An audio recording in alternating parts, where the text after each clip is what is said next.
Good afternoon, and thank you for coming to join us this afternoon. I'm especially delighted to see so many of you and to see so many of our faculty, students, and a number of our local government officials. Welcome to all of you. Stanford University was founded on the idea that we have a responsibility to advance and utilize knowledge for the greater community. And we have a long history of incubating new ideas and helping to put them to work in the real world. Recently, the economy has created challenges for all of us, universities included. But we're here today to announce a wonderful story that demonstrates that even in difficult times, we can move forward, enabling universities to apply their vast knowledge and capability to help solve some of the world's biggest challenges. And certainly, energy is one of the most important problems we face. It poses a three-pronged dilemma.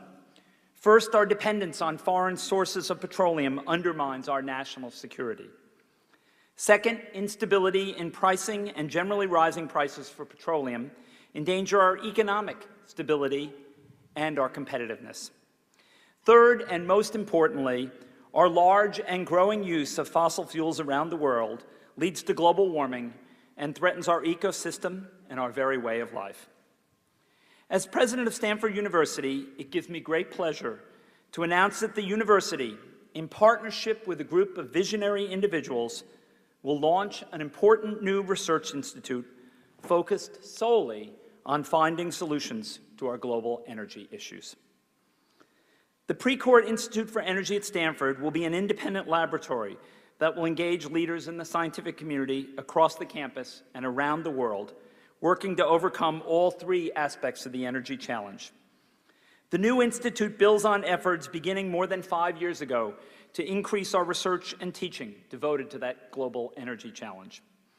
Over the past 5 years, through projects such as the Global Climate and Energy Project and other ones, we have increased the amount of research funding for energy issues by a factor of approximately 7 times. We felt, however, that these amounts were simply inadequate. We need to hire more faculty and recruit more top graduate students and postdoctoral students.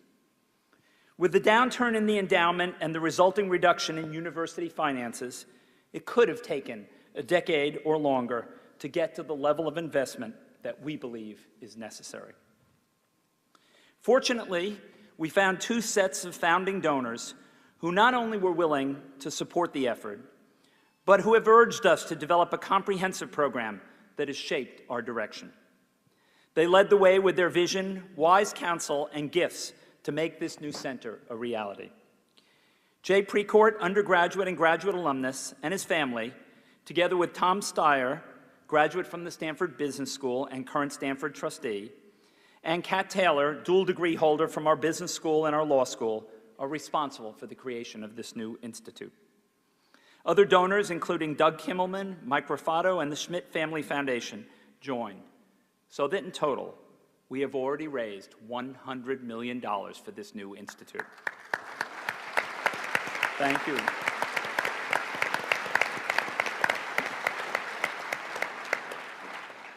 The Precourt Institute for Energy, initiated by a $50 million gift from Jay Precourt, will be a broad-based effort to attack the problem of providing energy in a sustainable fashion for a growing world. Existing efforts, including GCEP and the Center for Energy Efficiency, will be included in this activity. And we will establish relationships with other interdisciplinary programs on campus, including the program on energy and sustainable development, activities at the SLAC National Accelerator Center, and more than 20 departments across our campus. A major new center, the Tomcat Center for Sustainable Energy, funded by a $40 million gift from Tom Steyer and Kat Taylor, will focus on the challenge of moving to a future where renewable energy is both economically competitive and environmentally friendly and becomes the energy source of choice. This center will explore new technologies with the goal of making renewable energy cheaper than fossil fuels, as well as policy approaches that will accelerate a future based on sustainable energy. This is a complex and long-term undertaking that will engage the minds of hundreds of faculty and thousands of students in the years ahead. But our success will impact millions, if not billions, of lives across our planet. A key to making a new initiative like this successful is wise and experienced faculty leadership. We had such an individual at Stanford. Lynn Orr, a 24-year veteran of our faculty, a distinguished scientist, a great teacher, former dean of the School of Earth Sciences, and the inaugural director of the GCEP project. There was no one better at Stanford, there was no one better in the country to lead this new effort. And Lynn has agreed to serve as the inaugural director for the Precourt Institute. So now I'll turn the podium over to Lynn, who will say a few words and then introduce our panel. Lynn Orr.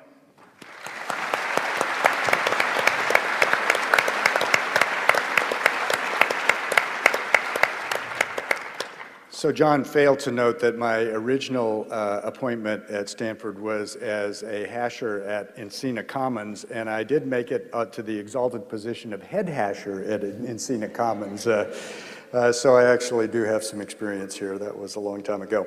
So let me just tell you a little bit about the activities of the Institute. It's only possible to create an institute like this because we have an extremely talented group of students and faculty all across the university. Now, it's risky to count them, but I tried to do that. And according to my count, we have 136 faculty distributed among 21 departments. And our ability to do this at all really rests on those disciplinary strengths. They are an essential part of it. But we're trying to bring them together in a new way to work on problems that really cut across all our disciplines and allow us to add some strength to that substantially. So you can think of the new Precourt Institute for Energy as a parallel and a complement to the Woods Institute for the Environment. Both of these organizations work on problems of great societal importance and do it with talented students and faculty across the whole university. So let me talk briefly about the components. As John said, we will establish the Tomcat Center for Sustainable Energy. This recognizes the importance of moving to energy resources that have a much greater use of renewable resources, like the sun. Energy from sunlight is abundant on the planet. About 6,000 times more energy arrives at the surface of the Earth than we humans use now. But we need to reduce the cost of converting that energy into electricity and other forms we can use. That's an area where our expertise in the fundamental science of materials can be put to work in a much bigger way than we do now. Let me just give you one example, and my faculty colleagues know that I could go on and on about this, but I won't. I'll be brief. We now have the ability to control material structures at very small scale, so-called nanostructured materials. We can use that control to make materials that have entirely new properties that allow us to move light in new ways, known as photonics, and turn light into electricity or to split water to make hydrogen. Research in these areas will allow us to find ways to reduce the cost of converting sunlight into other useful forms.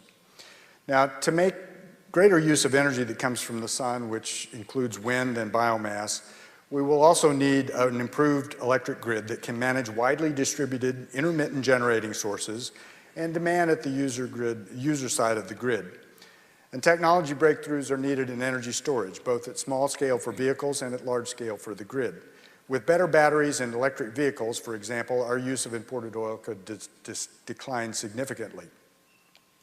This new center will also allow us to work on a host of societal, economic, and policy questions that are also critically important. While we need technology breakthroughs, we also need to foster sustainable energy use through markets and the regulatory environments in which they work. An essential first step is putting a price on carbon emissions through a carbon tax or a cap-and-trade system, for example. But after that, we need to have markets that price energy in a way that reflects its impacts and better ways to help people understand how their own choices in energy use can contribute to a sustainable energy future. The existing Center for Energy Efficiency will be an important part of the new institute. It will continue its work on energy-efficient buildings and transportation and on the systems that link people to the use of energy. The earliest returns on investments will come from improving efficiency, and we've left ourselves a fair amount of room to do better on that score. The Global Climate and Energy Project will also be part of the new institute. It will focus on breakthrough research across the full spectrum of conversions of energy from primary energy resources to some energy form that we can use, with an emphasis on reducing greenhouse gas emissions. So how will we use the resources that John mentioned? We will establish 5 new endowed professorships. With careful use of matching funds, it'll be my job to pry those resources out of the deans. We should be able to make 6 to 8 new faculty appointments in critical areas of research and teaching. We will create 20 new Stanford interdisciplinary graduate fellowships in energy. Those fellowships will help us attract and support the most talented graduate students around to work on energy research. Similarly, we will establish competitive postdoctoral fellowships to allow us to deploy talent at that level too. We will create an energy research innovation fund that can provide seed funding for 2-year projects that can explore new ideas in energy conversions. As a first step and to kick off the activities of the new institute, we will conduct a competition for new projects with funding of $2 million this spring. We will also use the institute to take a detailed look at the way we teach about energy across the institution, both at the graduate and undergraduate levels. We've been working hard on expanding course offerings in energy, but we can do better. So the new institute will allow us to work much more effectively on the spectrum of energy research, from the basic sciences to technology to end-use efficiency, and with a healthy dose of markets, economics, social behavior, and policy as well. The energy challenge is a big and very important one, but it is just the sort of challenge the students and faculty at Stanford should tackle with enthusiasm. We are very grateful for the support that makes it possible for us to do that in this way. Thank you.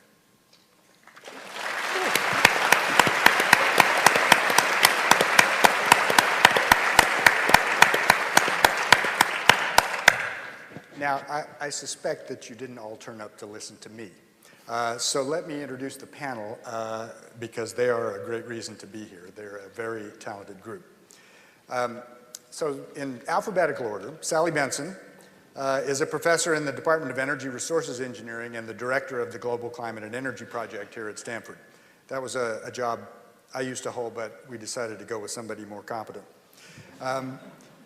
Of course, GCEP will be an important part of the new group. Now, we swiped her from the Lawrence Berkeley National Lab, where she was the Deputy Director for Operations and Associate Director for Energy Sciences.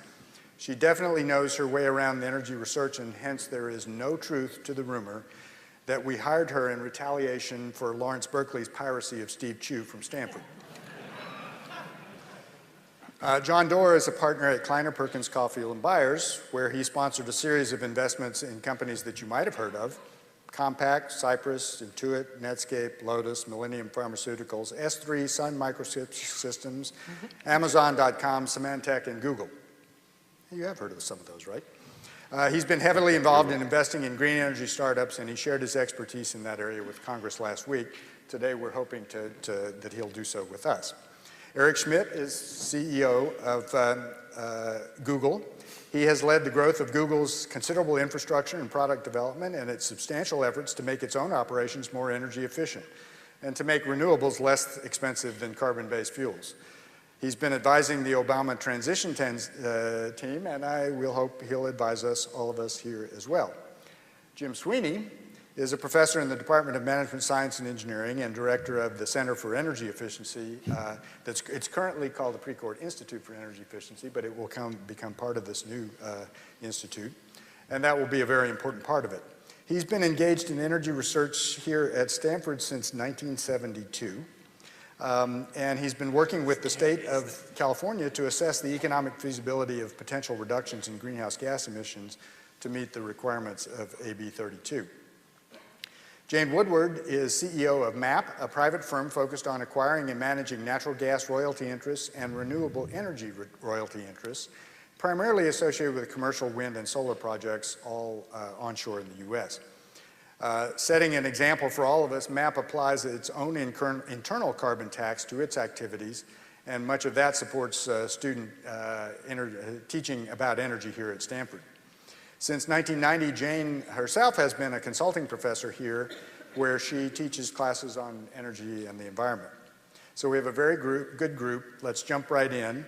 I'll begin with some questions to get the conversation started, and then we'll open the floor for questions from the audience.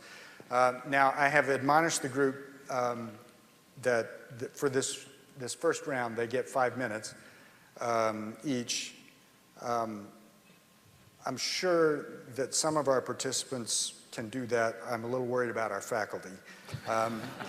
So therefore, Eric, I'd like to start with you. I see, I get the prize. But you can stay there. I'm going to come join you over there in a moment. Well, Google has made very substantial investments in green energy for its own operations. Can you tell us a little bit about how your team made the business case for those investments? Well, I began by, I went to one of these seminars here at Stanford, and I learned that building efficiency was a big problem. And it occurred to me that we had a lot of buildings. So I called the people in, and I said, what are we doing about efficiency? And they said, oh, no, not much. And I said, well, how much do you need? And they said, oh, you know, a couple $1 million. Well, what's the payback? And they said, 18 months. I said, what? You're sitting on a couple $1 million, 18 months payback, and you haven't told me? Oh, we just didn't get around to it, you know, that kind of thing. Do it! So far, none of the energy efficiency things that we have faced have cost us in any material way because the payback is so quick. Why doesn't everyone understand this? Take your building, insulate it, put the right switching lights in it, and so forth, and you make money, right? Good, solid, conservative CEO principles. Huh, pretty interesting. Well, so we did that. So then we thought, everyone's talking about energy. Is there a way where we could solve all the problems at once? Is there a way where we could solve energy independence, obviously national security, make a better future for us, reduce our dependence on foreign oil, invest in American jobs and American businesses, oh, and by the way, solve this enormous climate change problem? So we've produced, in fact, a plan. Using your favorite search engine, you can find it. It's called the Google Energy Plan.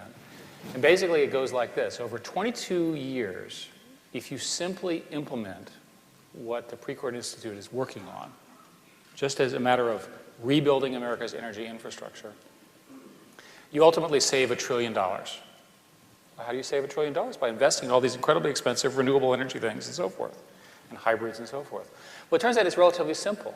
Simply hold energy per capita use constant going forward in all 50 states the way California has done since 1973 through regulation, which is relatively easy to do and easy to adopt. All of a sudden now, you don't have to build all those incredibly expensive plants. And you could take that money and apply it to wind, solar, enhanced geothermal, all of which is going to be done in your center. The math is close now to making them cost neutral, not quite. With subsidies they are in some cases. But the important thing is that plus the grid gives you an opportunity for half of the energy problem. The other half you do with transportation. And you do that with a combination of biofuels, again, something Stanford is doing very well in, as well as the use of various complex combinations of hybrids. And the combination of those with lower weight, greater efficiency means less fuel use. Less fuel use savings pays for the whole conversion. You can convert half the cars. So my point is, we sit here all day, we say, isn't it great that Stanford, right, has been investing in this, knows it, and it's going to apply to 5% of the problem. I say to you that this opportunity is 100% of the solution, not a 5% solution. Right. Well, that actually is a perfect introduction to ask Jim Sweeney to say a few words about energy efficiency research here at Stanford. It'll be an essential part of the new institute. Can you just tell us something about the most important barriers to increasing efficiency of energy use and how we get past those? Eric has just told us that there are $100 bills lying around all over the place if we would just go pick them up. So how do we do that? Eric is absolutely right on. The opportunities for saving energy in a way that's economically attractive for the individual corporations and the individual homeowners are profound.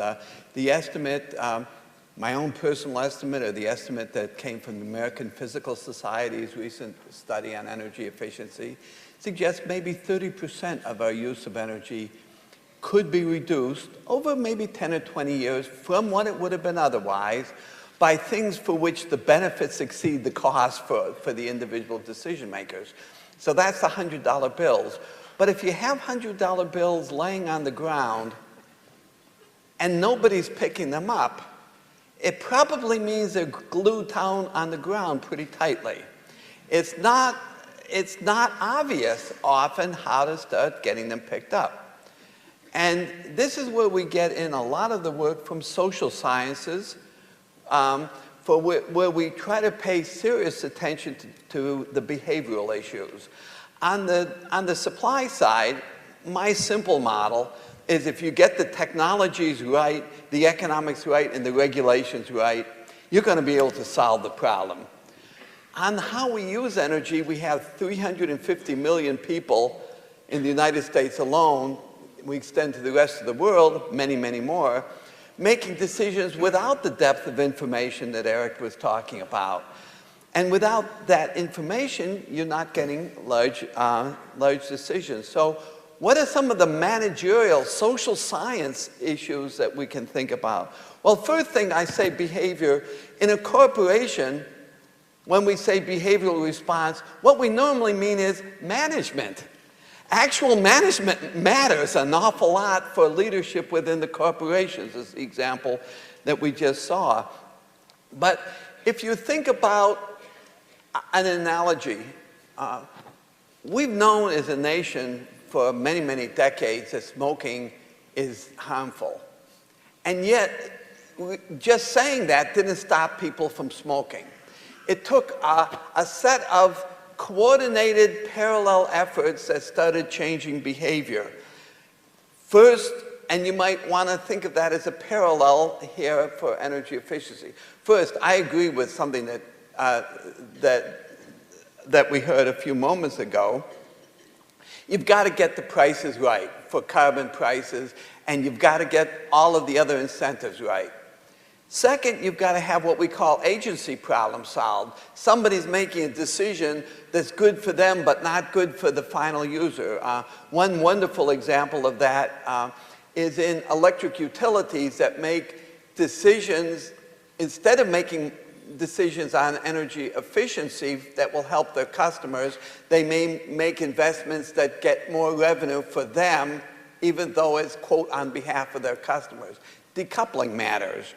Education matters.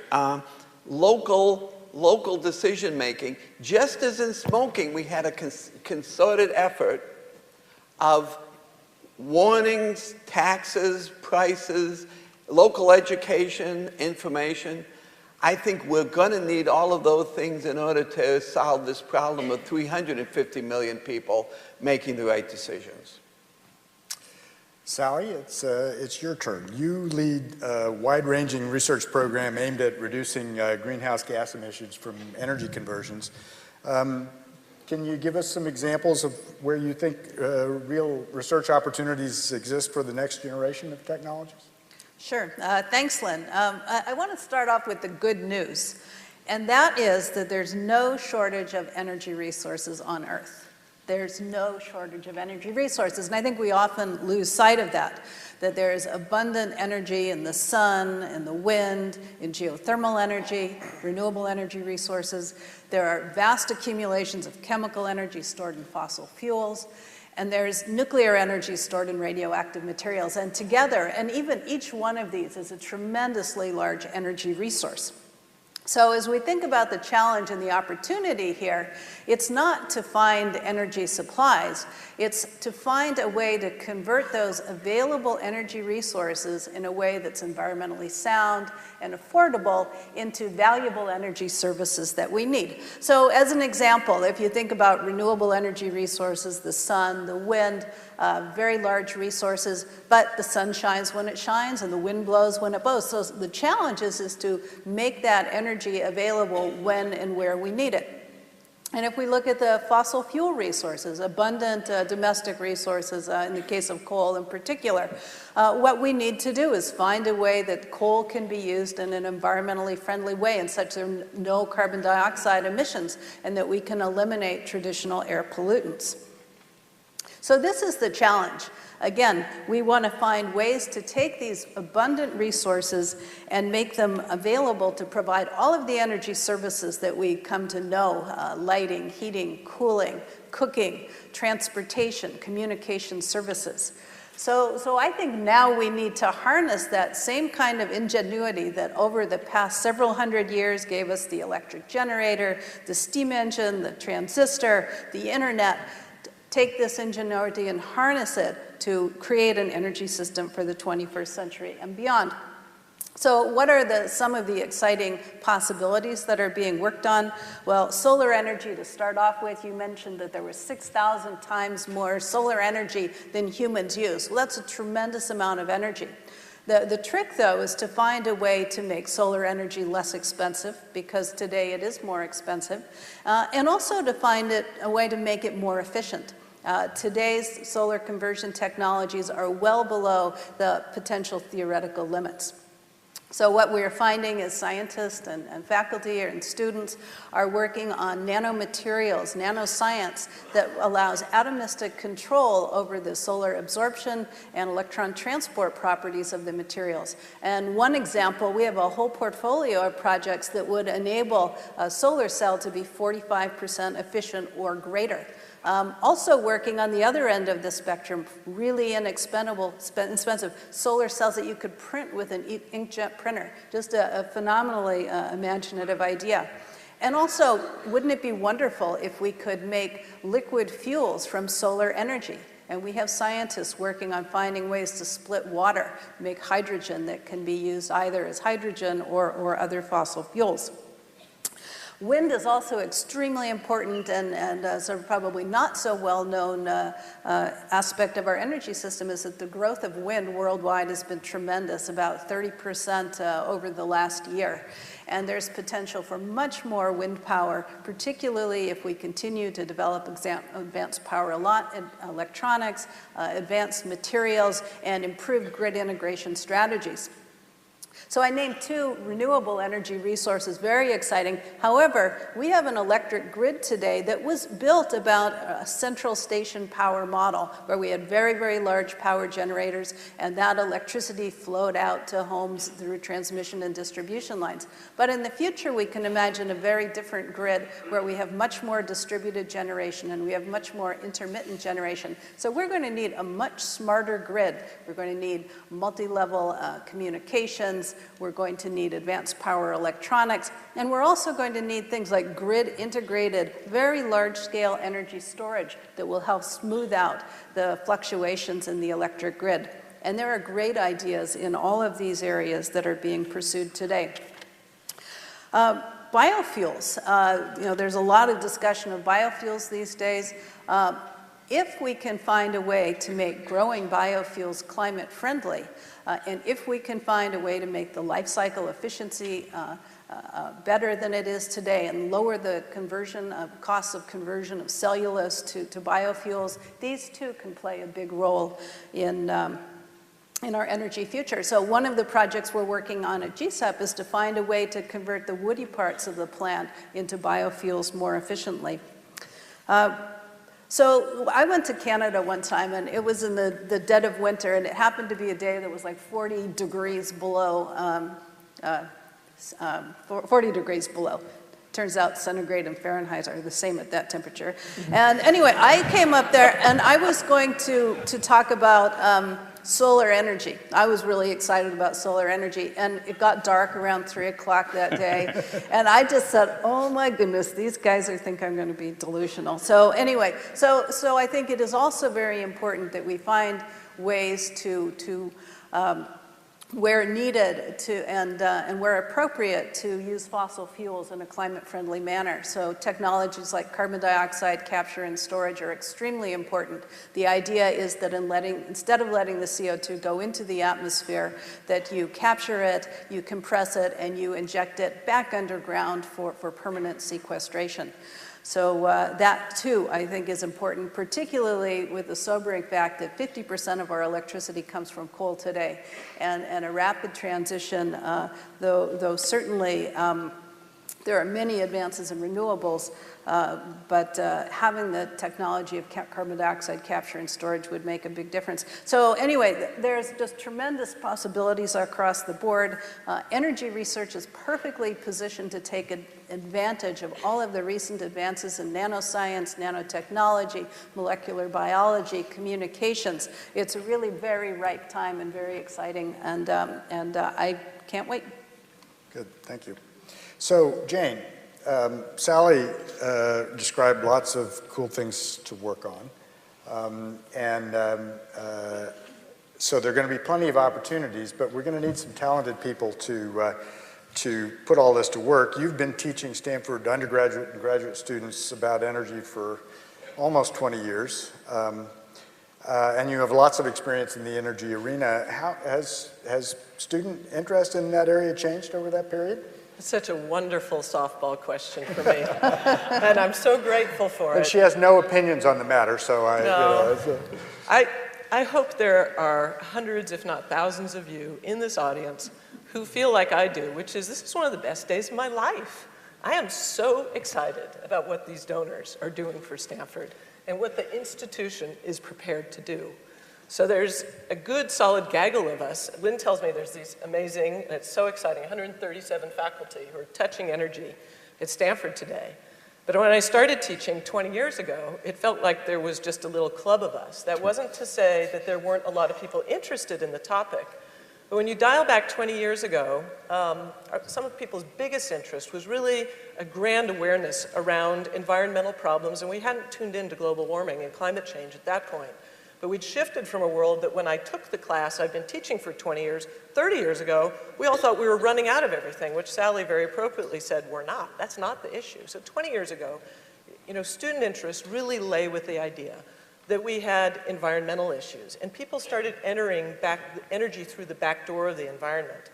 And my dear, wonderful, remarkable colleague, Gil Masters, at the time 20 years ago, was teaching literally hundreds of students classes. His class was Environmental Science and Technology, one of the most popular classes on campus. 20 years ago, when I started teaching, I literally was a little worried about whether people knew how to spell the word energy, and I was very generously housed in the Department of Petroleum Engineering at the time. And out of a kind of freak idea I had to make sure someone would show up to my class, I actually was so desperate, I hired an airplane to fly over campus and drag a banner around that said, take energy resources, learn about energy. And thank goodness I did that, because out of the 40 students who showed up, 35 of them had seen the plane. So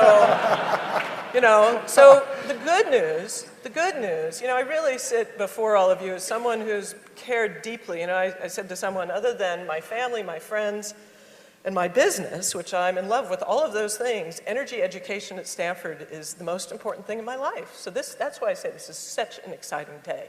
But let's go back to the story. What about student interest? Because it's really student interest that's fed my passion for this all along.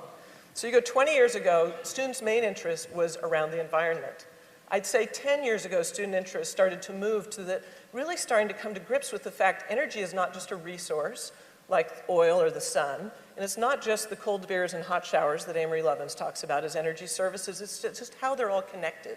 So I think 10 years ago, I really saw a group of hardcore students, maybe about 50 of them a year at the most, maybe closer to 25, it's hard to look in the rearview mirror, who were really interested in energy systems. Today, from an interest level, there's huge interest on campus, largely driven by kind of oh my God, there is really no higher calling in life than to figure out how we're all going to respond to climate change. And it doesn't take rocket science to realize that the most important thing we can do is look at the engine of our problem of climate change, which is how we use energy. So that's where student interest, from my point of view, lies today. When you look at how many classes over the last 20 years, and what's the composition of those classes been? So again, I had to send up a plane to start my first class. Gil was teaching in the beginning, hundreds of students, environmental science and technology. 10 years later, so 10 years ago, where we were, was I was teaching about 50 students every fall, and I didn't have to put up a plane to get them to show up, so that was a great relief. It was a little embarrassing to do that, to jumpstart a class in the first place. You have to remember, I'm a lecturer, a tenure-track faculty would never be caught dead doing, alive or dead, doing one of those pranks to get things started.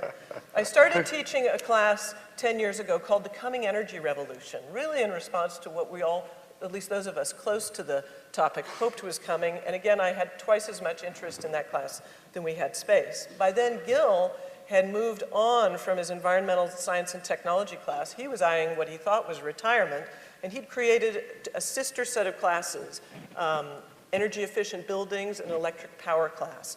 Both classes had about 50 students a year in them. And at about that time, two friends of mine, Mike and Diane Ming, and I decided that we would create a visiting professorship at Stanford because we realized there weren't enough classes at the time to address at least some of the energy problems that students were interested in. So we had visiting professors at Stanford for about 5 years after that. Today, again, so really, as you all know, interest in energy classes and student resources around energy at Stanford over the last 20 years have kind of gone like this, and now they're going like this. I pinged Gil over the weekend. I said, so how many students are in your energy efficient buildings class this year? And it's 150 students, double what he had last year. So the student response is incredibly strong. I just want to give a couple other senses of things because I know our time is short, but you think 20 years ago, degree offerings for students interested in energy, not necessarily some of the specific disciplinary subdisciplines that are all very important, but basically Gil, with some help from myself and a few other people, for the first 15 years of the 20 years we're talking about, we really, and some of the people that came out of this effort are remarkable and are great leaders in the energy arena today, but we shepherded a pipeline, largely Gil, of individually designed majors to accommodate this kind of cult-like interest in energy systems that I talked about before. The really exciting thing today is the degree options for Stanford students range from master's and PhD in our IPER program, which is a very exciting program. We've got bachelor's and master's energy track in Earth Systems. We have an atmosphere and energy program that has bachelor's and master's tracks to it. Management science and engineering, which Jim is an important leader in. There's a new master's program that's offered there. So we have an almost exploding or bubbling degree activity going on. And all these things add up to the fact that now is the time for this institution, for this organization that's going to pull this all together and make it really, cohesive for students, because they honestly are really interested in an efficient path, which is they want to come into Stanford once either already determined to pursue energy as a subject area, or they come in through the back door of climate/environment and decide they want to do it. And they want to understand the world as it is today as quickly as they can, because they know the reason they're here is they want to change it. And so part of our opportunity, I think, is to think about how can we make more efficient the baseline of understanding the context of where we are, because I got to tell you, the students we get in our classrooms today, they are some of the best warriors from an academic point of view, and from these are people who really, really want to change the world. So, one of the things Lynn's heard me talk about, and many other people, just 2 more points, and then I will zip it, but student activity. I would say for the first 15 of those 20 years, it was classic, organic, grassroots, wonderful Stanford activity. Today, again, we have an explosion of interest. I think there's 12, 15 different student groups. The most visible one is something that the 11th Hour Project did a great job supporting, the Energy Crossroads, which launched this nationally, if not globally visible, wonderful conference a couple years ago, where the students, it was really a cry to action to say, listen, we want to engage the corporate community, the government community, our faculty, our research here. And we want to have a way to convene thought leaders. And we want students to see what an important place Stanford is for thinking about energy and our planet. So really exciting. And then Students for Sustainable Stanford, the GSB, I've been stunned by the fact, which I'm an alum of the GSB, and I'm so proud. They have over 100 students at any given time involved in their energy club. So this student activity is there. And my final point and pitch is, if you looked at student advising needs, which I spend a lot of time that I probably should have been spending running my company, and I have hired some people on my staff to help provide student advice, that 20 years ago, student advising was manageable. If you say, what was it like 10 years ago? It was strained. Today, I say, with a huge commitment to help Lynn solve the problem, it's insufficient. The interest in getting advice of how to go and make a difference is just, a huge appetite out there. And again, this great institute, I'm very confident, can help meet those needs. We'll do our best. But next time, Jane, could you be a little more enthusiastic about about the teaching? Sorry, folks. So John, Jane's got lots of smart students who are ready to go to work here. And you've been actively engaged in investing in green technologies over the years now. So how do we make it possible for green energy to grow to be a much bigger fraction of the energy we use? You know, are we doing enough research? Are we doing all the things we need to do to make that happen? Well, the answer to your question about enough research is no, we're not doing enough. The answer to your question about how we get it to be a lot bigger is one word: it's economics. I like to compare energy to the internet. The internet, 15 years after the first browser, is by some measures about $1 trillion economy, and there's 1.2 billion users of the internet. Well, energy is a $6 trillion economy, and there's 4 billion users of electricity. So I like to say energy is the mother of all markets. And if you won't agree with me on that, perhaps you'll agree that it could be the largest economic opportunity of the 21st century. Now, if you look at our energy system as a whole, a couple things stand out. One is that for the United States, 6% of our energy comes from renewable resources: wind, solar, we mentioned those. 30% of our energy is purchased from outside the U.S., fossil fuels. And so in 2007, last year, we borrowed over $1 billion a day to purchase energy for the U.S. needs, or as Al Gore likes to put it, we've been borrowing money from China to buy oil in the Middle East, to burn it in ways that are harmful for our planet. That's borrow, buy, burn. Every part of that has got to stop. So the key to making energy a lot bigger part of our future is to make sure that the preferred outcome is going to be the profitable outcome, because then it's more likely to be the probable outcome. And I think what's at stake here is whether or not the United States, and even Silicon Valley, is going to be the worldwide winner in the next great global industry, which is going to be green technologies. And that's not at all clear. If you looked at Kleiner's investments, we've made 5 investments in Germany because there's centers of technical excellence there. If you list the 30 leading companies in solar, wind, and batteries, the U.S. occupies only 6 positions. Make that same list for the internet, and it's nearly a clean sweep. So the way to do this, the way to get it done, is to get this institute going at Stanford, make sure we make the right investments, and then have the right incentives so that we accelerate innovation. We're only going to get there with that combination of investments, incentives, and innovation. Great, thank you.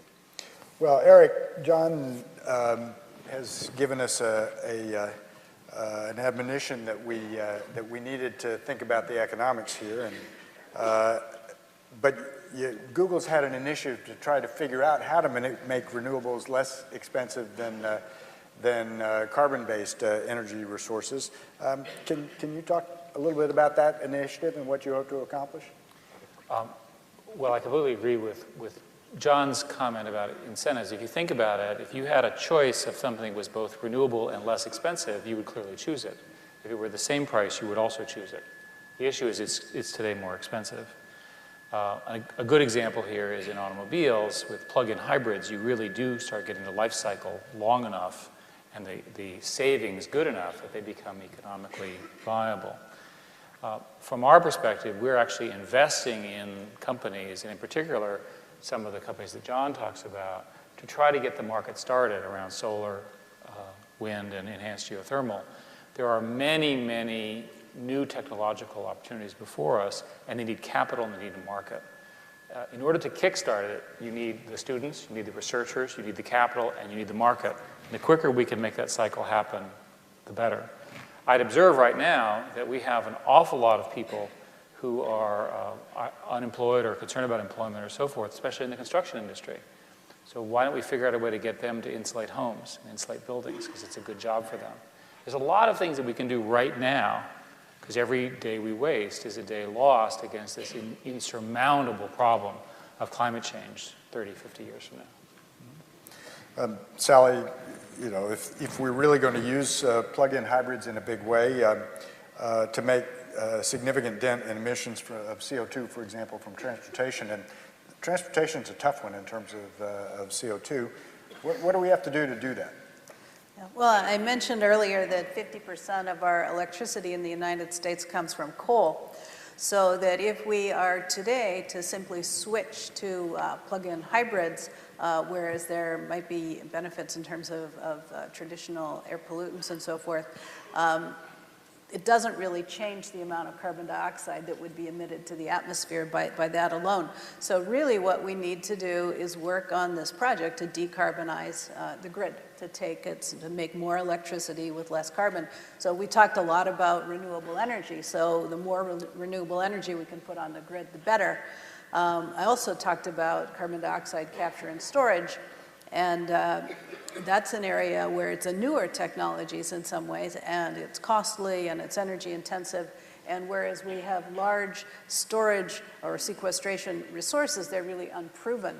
So we need to move quickly on all fronts, research into renewables, more rapid deployment of renewables, and more rapid research to prove out whether carbon dioxide capture and storage can actually make a difference. But I agree with you, the transportation sector is really challenging, and I think we not only need to work on strategies that move towards electrification, but in parallel we have to have competitive approaches of other ways of taking carbon off the vehicles.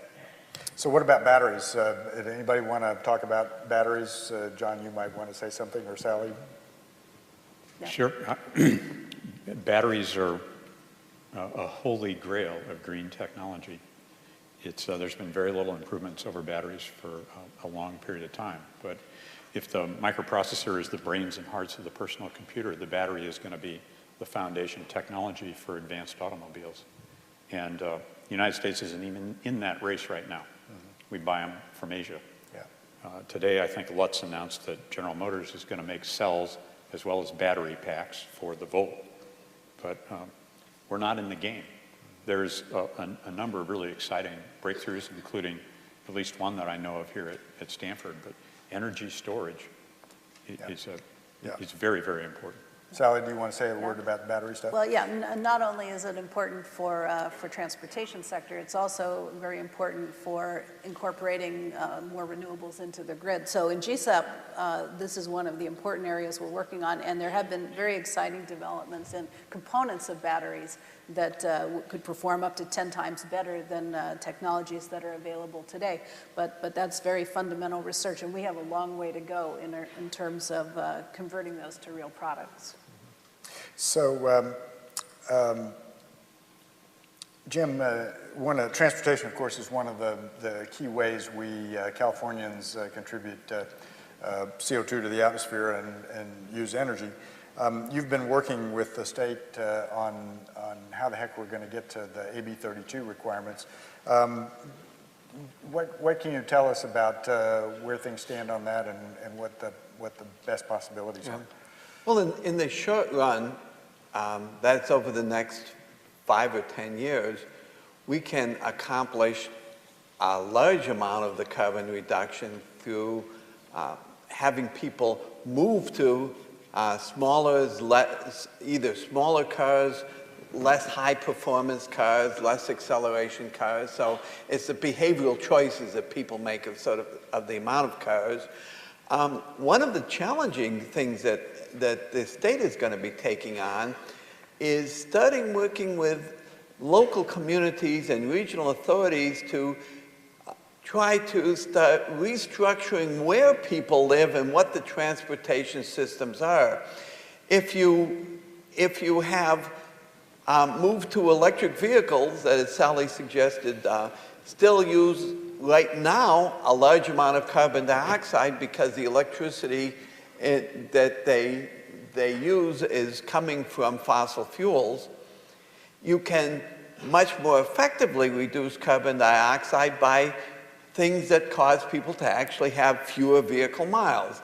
Now again, it gets down to very complicated systems. It's a tax system that causes cities to be developed the way they are. It's the regional authorities that create some regional plans. It's how industry is located relative to where residential areas are located. And it's even as simple things as facilitating and encouraging carpooling and carpooling systems. So that I think we have a two-pronged solution. One is on the technology, and we've had a lot of stress on the technology here. And that's absolutely essential, those technological solutions. But then it's the utilization of that technology. How much we utilize that technology is going to be really fundamental. And the transportation system, you know, you can get a very fuel-efficient vehicle, but if you can't move it on the congested road, you're still going to have a disaster. So you need to look at the overall system, not simply the individual technologies. Okay. So, John and Eric, here's a question for both of you. John, you spoke to Congress last week, and Eric, you've been advising the Obama transition team. So what'd you tell them? I told them actually 6 things. The first is to use this Economic Recovery Act to stimulate and make sure we accelerate a unified national smart grid. We're going to spend hundreds of billions of dollars on infrastructure. I submitted that's a more important infrastructure than the next highway that's ready to go. Second, that you got to put a price and cap on carbon. And while I favor a carbon tax that's revenue neutral, no net new taxes to the American people, it's clear they're going to try to implement a cap and trade regime. I actually think we could do both, and they each have their own merits. The third thing is that we ought to get a national renewable portfolio standard at the national level, which would say that 20% of our electricity by a point in time, and increasing, would come from renewable resources. The fourth thing I looked for was a set of utility regulations and incentives so that our utilities would be the most powerful partners we could have in the world to drive to this zero carbon environment. Because as a businessman, gosh, utilities have 100% market share. They have incredible cash flows and low cost of capital. So anyone who thinks that the government is going to do this without the private sector is wrong. More money flows through markets in a day than all the governments in the world in a year. So get the utilities as partners. And California is the best example of that. And we got to get serious about funding research, especially in green technology and other incentives. Last year's federal funding for renewable R&Ds was less than $1 billion. And by the way, most of it was to national labs, not to universities. That's less than one day's revenues for Exxon, which is only the 17th largest energy company in the world. So it's near criminal. Where do we convene the war crime trials? That is such a low number. But the sixth and final thing that I said is, in all this work on energy, absolutely do not overlook the investments we've got to make in education. Whether it's doubling the number of high-quality charter public schools so that all kids got a chance at a good education, whether it's figuring out a way to double the number of kids who come from our high schools who want to study engineering and the sciences, or stapling a green card to the diploma of every graduate with a degree in engineering or sciences so they can stay here. I mean, we got a great national strategy. Let's bring them over here, train them, and then make them leave.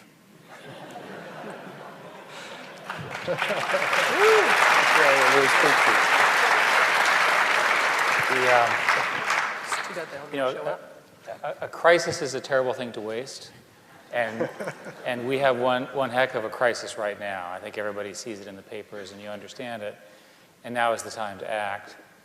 When things are going really well, it's very hard to develop the political consensus to really make the kinds of changes that John, I think, so ably pointed out.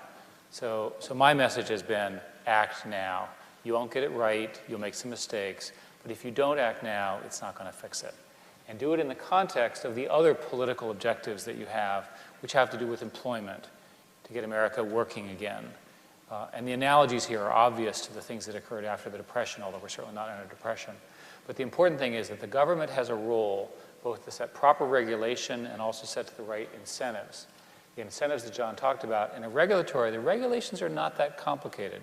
An example would be that it's been very difficult to get the grids to actually get upgraded. So you could have an incentive where you get a national right-of-way if you have renewable portfolio standards in both states.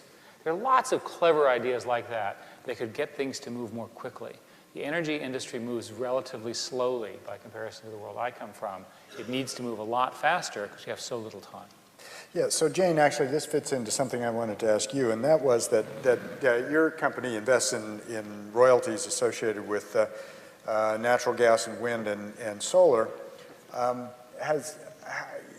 Are you, given the current state of the credit tax equity crunch, can you still do deals? Can you still, are you able to get grid access to do this kind of stuff?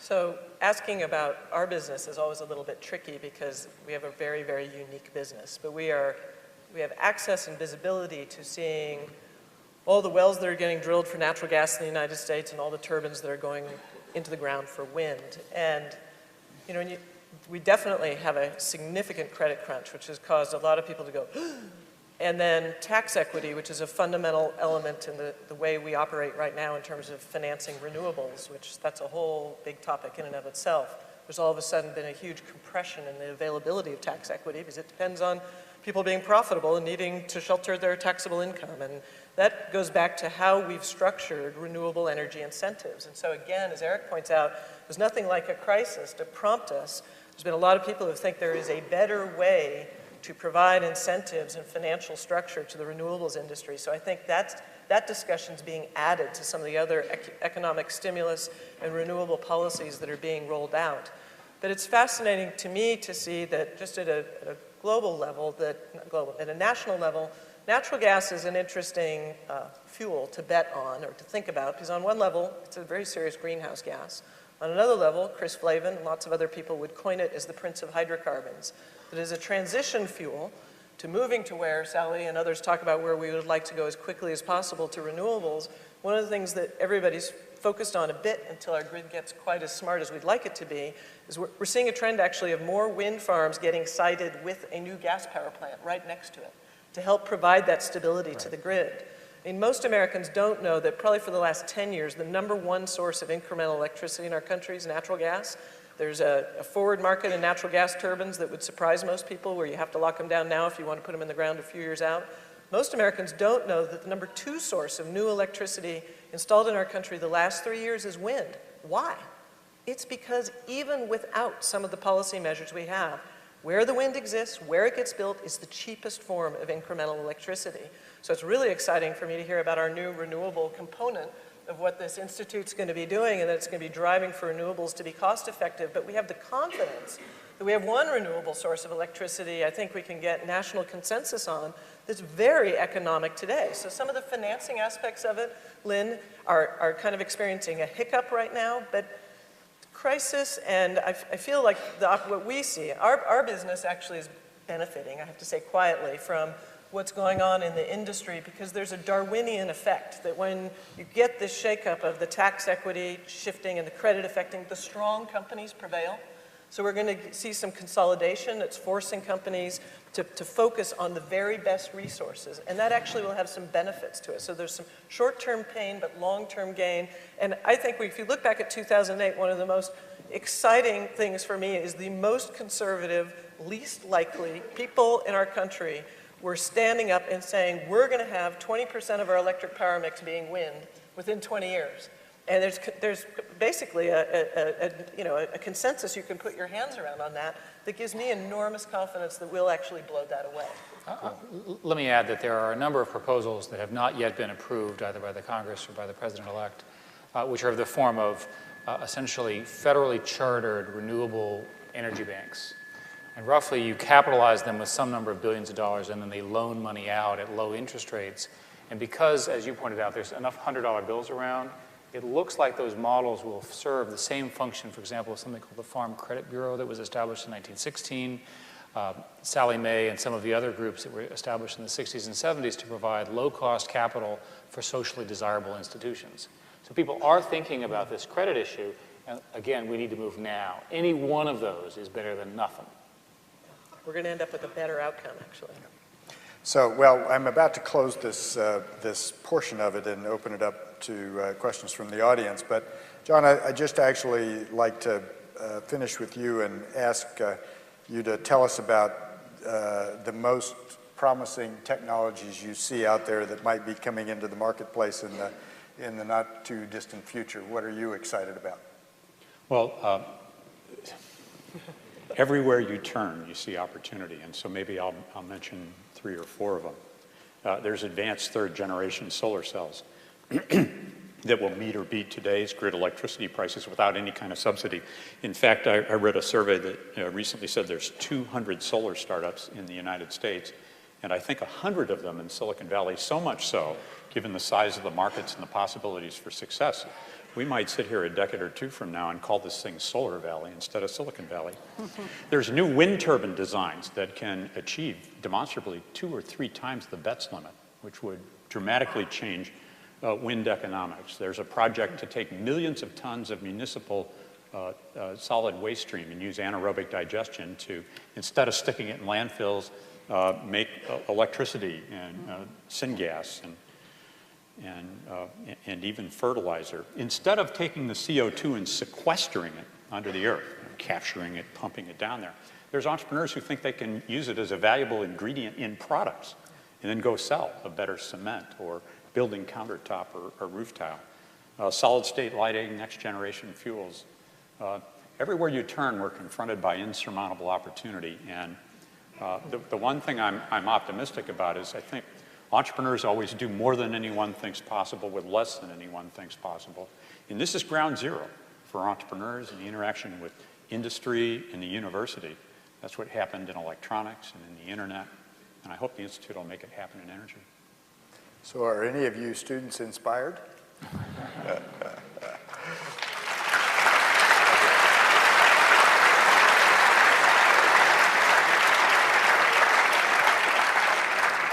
So we have a few minutes for questions. I'm told, I can't see hardly anything out there, but I'm told that there are some microphones out and around, and so if you can, I see one here in the center. So if you come stand, I'll hold the microphone. Yeah, a question for Lynn about the scope of the Institute. So there's plenty of work to be done from, basic science to policy, and in the middle, companies like National Semiconductor, where I am with Solar Magic. Where do you see the bulk of your attention being? You're going to be working with large companies or feeding startups or supporting policy thoughts? Well, there'll be a big technology component. And I should say for all of my faculty colleagues who are in the audience, one of my first jobs is to come talk to all of you. So you'll be hearing from me as we try to work all this out. We also hope that the Institute will provide a better way to make connections between companies and researchers all across the campus with the full spectrum of activities that go both from the policy side and the technical side. Given our location in Silicon Valley, with all the technology components here, I think you can expect to see that that's going to be a big part of it. But we'll be counting on all of you to help us figure out how to do this and how to do it well.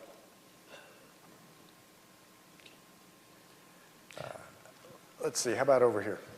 It's a pleasure to be here. My name is Ernest Garcia. I'm a 1960s graduate from Cal Berkeley. It's very nice to be here at Stanford. I knew that would get a chuckle. I'm a director at an organization called the U.S.-China Green Energy Council. In November, we had a very successful conference in Beijing. My question, will there be at the new Precourt Institute a China outreach component? Well, I can say a word about that. We actually, through the GSEP program, have been doing some work in China as well. It's clear that China has a huge role to play in the future, and in particular, the future of energy. John Hennessy mentioned China in his remarks as well. Exactly how we're going to do that, I don't know yet, but it is absolutely for sure that we have to think about China. Just to interrupt briefly, Jim, you as well. So I have a class, China Energy Systems, where we have 60 students take the class and 30 go to China for 2 weeks. I know Jim, and I'll let him pipe in. There's amazing interest at the student level on the opportunity to work together and have various exchange efforts, and we're seeing fellowship opportunities for students to be moving both directions. And so my guess, you know, again, we're early in the game, is that Precourt's just going to help that bloom further. So I just wanted to make sure you knew there are actually many elements of China-U.S. partnership already happening around energy at Stanford, which is great. Right. And we have a program through actually Management Science and Engineering Department, but it's heavily linked to what the Precourt Institute, now I guess it's called Precourt Center now for Energy Efficiency, has, well, we have 30 members of the Chinese central government coming for 3 months here to get educated on public policy decision-making and public policy issues. We've done this for 3 years now. There's the highest level, I guess, is a justice of the Supreme People's Court of China. We have people, many division directors. So that's an ongoing program. We have a group of people who are just arriving later this month from one region in the east of China, 30 people who will then go through regional development, educational systems, and a lot of work in energy efficiency as all part of what they're doing. So the intensity of interaction with China, I think, will continue, but it's really going on very strong right now. Okay, so we'll go to over here. Okay, so much of what I've gathered from the panelists is that in order to achieve the best solution, you need to achieve a whole systems solution. But private companies often operate in a very independent fashion, and I'm wondering if you can have any advice on how can private companies successfully approach the energy and environmental issues that we face from a whole systems perspective. What's that?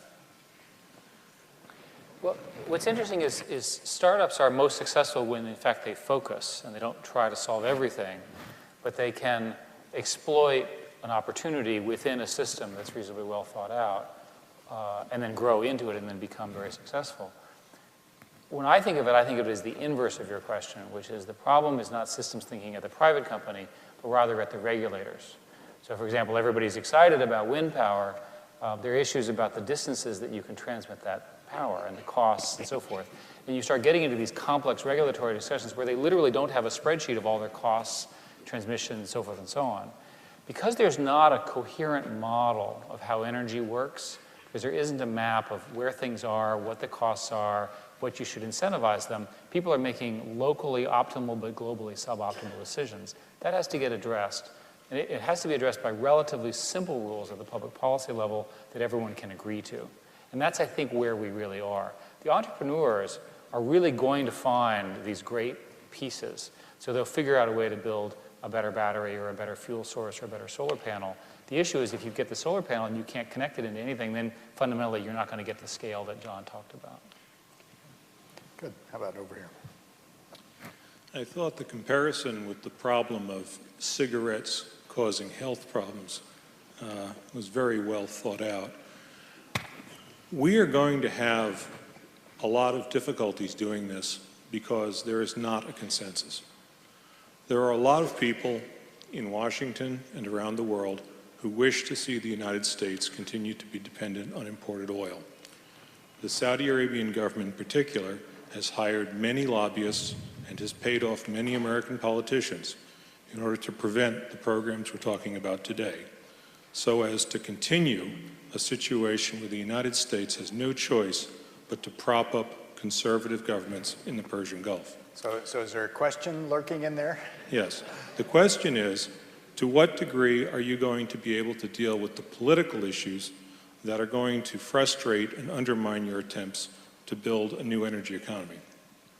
Jim, I think that's closest to your area of expertise.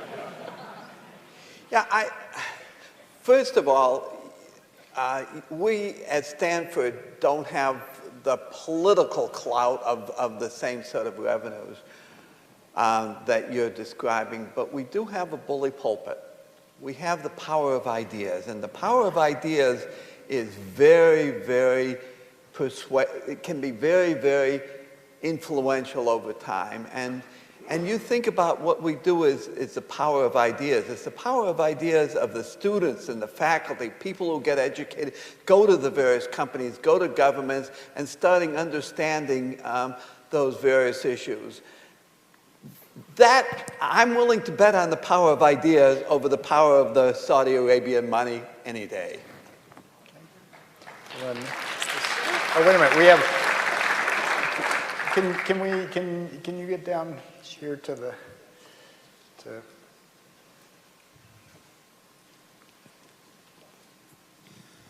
First of all, I want to congratulate President Hennessy and all of you on the panel and others at the university for giving such a high-level concentration of talent as an alumnus. I'm very, very proud to be here today and to congratulate all of you.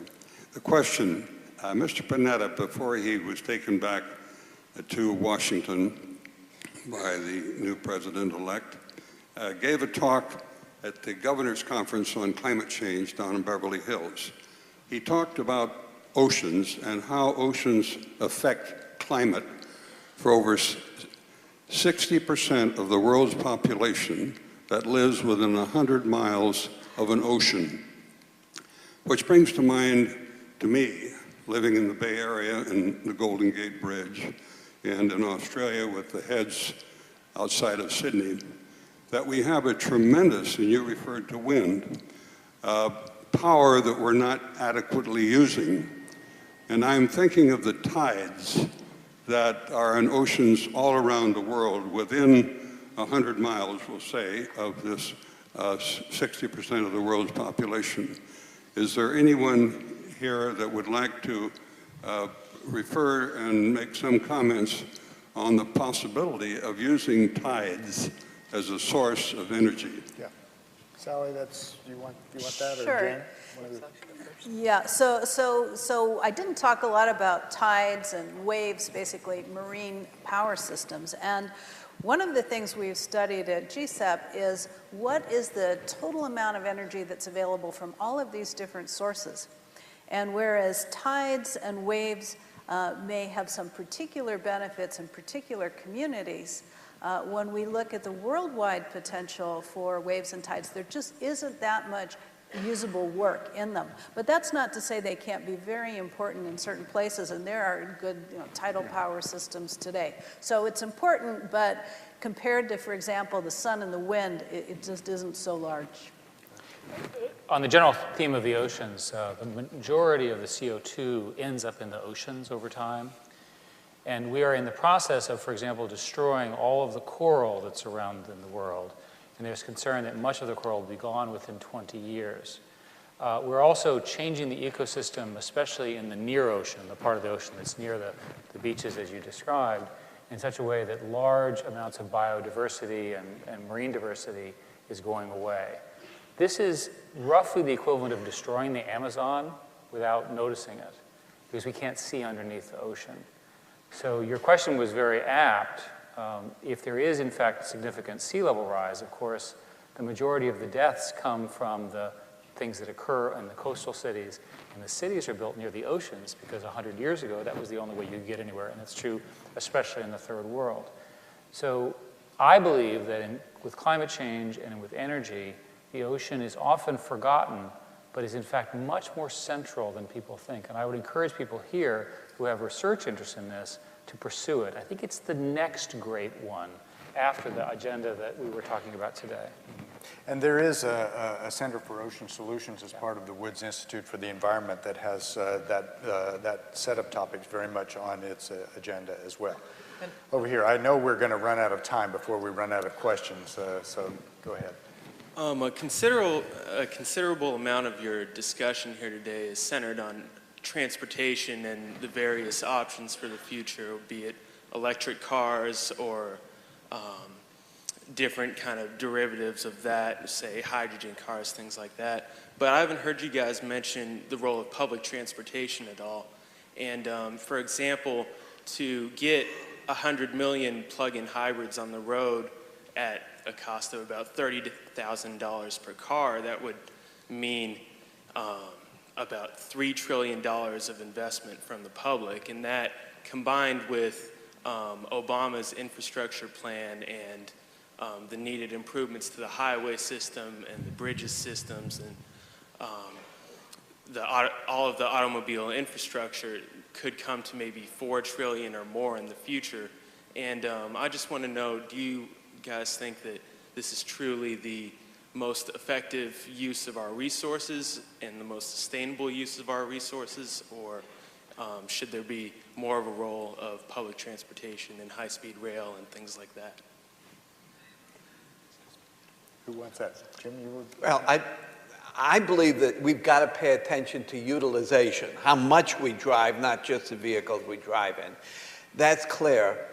However, in designing it, a lot of the easy solutions for transportation turn out to be not so easy when you try to put them together. A lot of the rail systems people have talked about work really well in very highly dense cities, don't work as well in less dense areas. Sometimes bus transportation, and including even fixed lane bus transportation is more appropriate.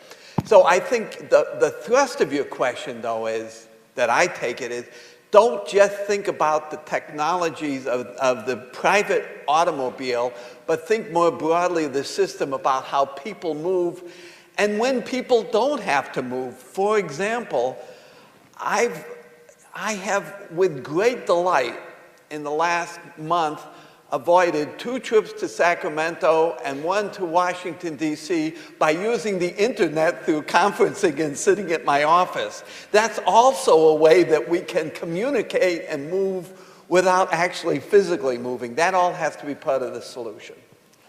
Well, time is going on, so let's do one last question over here, and then we'll thank everybody for coming. Thank you. My name is Hayward Robinson. I'm the mayor of Menlo Park and also a graduate of the School of Engineering a while back. Actually, follow up on that last question, because I also listened very carefully and never heard the word transit. I heard talk about land use and the need to be smart about that, and we certainly are hearing that at the local level. But I really want to ask our Silicon Valley colleagues, how do we get the innovation engine that is Silicon Valley working on the public transit problem?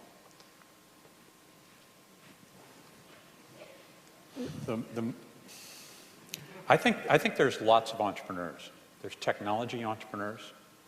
There's urban entrepreneurs, urban design entrepreneurs. There's policy entrepreneurs. And this is such a multifaceted opportunity and challenge that I believe we've got to be very systemic about it. And my particular passion is climate and climate crisis. And if you look at the root of the problem, there's only 6 regions of the world that matter. And there's only 6 sectors of the economy that matter. And one of those is urban systems. And among urban systems, the only region that really matters is Asia. The largest single trend on the planet is urbanization. We're going to go from 2 billion people living in cities to 4 billion people living in cities, a doubling over the course of the next 40 years. So how it is they move people around in Beijing and in all the new cities that are built in Asia is the fundamental question. There's very innovative approaches to it, but what I'd suggest to the entrepreneurs here is focus on the large part of the problem and then figure how to work in that system, in that economy. The techniques we'd use to affect BART in the Bay Area are very different than what you do to try to get an urban system, an economic one, a scalable one, adopted in Beijing, Shanghai, and the rest of China. Well, that brings us to the time when I need to say thank you to all of you for coming. Thanks for your good questions, and thanks in particular to our panelists this afternoon who've given us a great snapshot of what might lie ahead. Thank you all.